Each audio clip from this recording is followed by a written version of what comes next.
We're talking with Andrew Rohrbeck, who's running for the open 5th District Congressional seat. He's a Republican and a state senator. You can join us at 860-275-7266. Doug is calling from Plainville. Hi, Doug.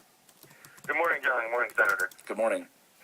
I'm a conservative Republican. I voted for Senator Rohrbeck in the primary, and I haven't liked what I've heard during the general election. And before I say, I remorse or I regret my decision, I wanted to give the senator an opportunity to tell, economic conservatives like me, that you're with us. How do you reassure us that you are with us on those important issues? Well, Doug, I would answer the question in this way. I don't think that raising taxes on January 1st is a good idea. My opponent embraces the president's proposal to have a very big tax increase on January 1st. And again, this is the tax increase that has to do with the Bush era tax credits, and so essentially the Obama position, the Democratic position, is that the taxes on people at $250,000 a year and more would be changed. Not those below $250,000. Actually, I think it's individuals at $200,000, couples at $250,000. But understand that 53% of people in that category are people that own small businesses, LLCs, subchapter S corporations, who are making their money through a business, and the options they have are: do I invest my profits in growing my business, in hiring new people, in expanding my plant, my equipment, or do I write a bigger check to the federal government?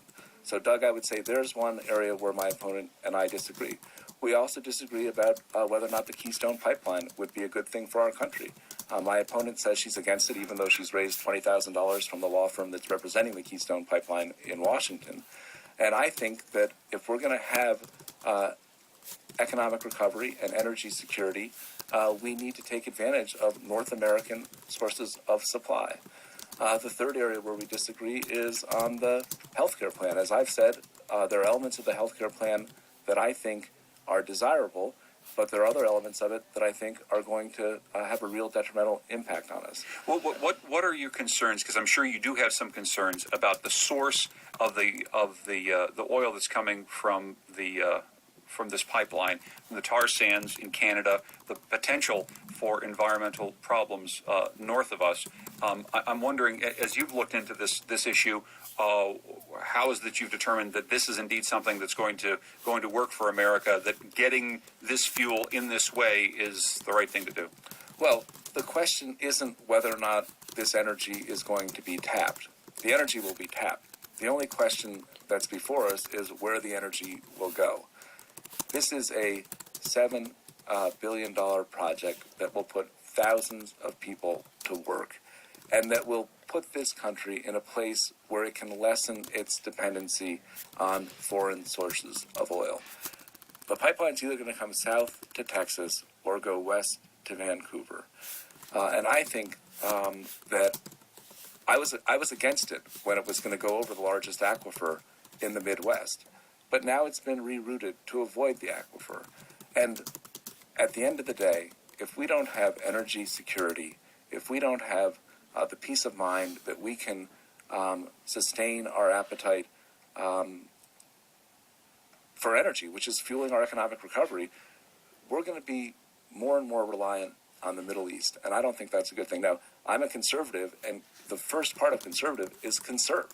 And I think part of the way that we're going to achieve energy independence is by lessening our consumption of energy in dramatic ways. And we're doing a lot of that now. In Connecticut, I've been a big supporter of the work done by the Clean Energy Fund and the ability for us as homeowners to call and have our individual homes audited so we know where we're wasting energy. But at the end of the day, this pipeline is something that I think could help our economy and something that the president made a mistake in taking off track. I want to get to a quick call from Ben in Wallingford. Hi, Ben. Hi, my name's Ben. I'm a volunteer with 350 Connecticut, an organization that's statewide. I have a comment and a question. First of all, just in regards to the last comments by the candidate that the Keystone XL would bring us energy security, it's just kind of ironic that he would say that when the reason for the pipeline is to get it to an export port in the Gulf of Mexico. And my question would be something that we sent out to all the candidates, which we haven't got an answer from Andrew Rohrbeck yet, is that do you support ending all fossil fuel subsidies for oil, coal, and natural gas, which would total $113 billion over the next decade? And specifically, would you support H.R. 5745, which is the End Polluter Welfare Act, introduced by Representative Keith Ellison this year? Thank you for your questions, Ben. Andrew Rohrabach? Thank you, Ben. On the first point, I well understand that the pipeline going to Texas will enable the energy that's coming out of Canada to be exported if that is, where the demand is.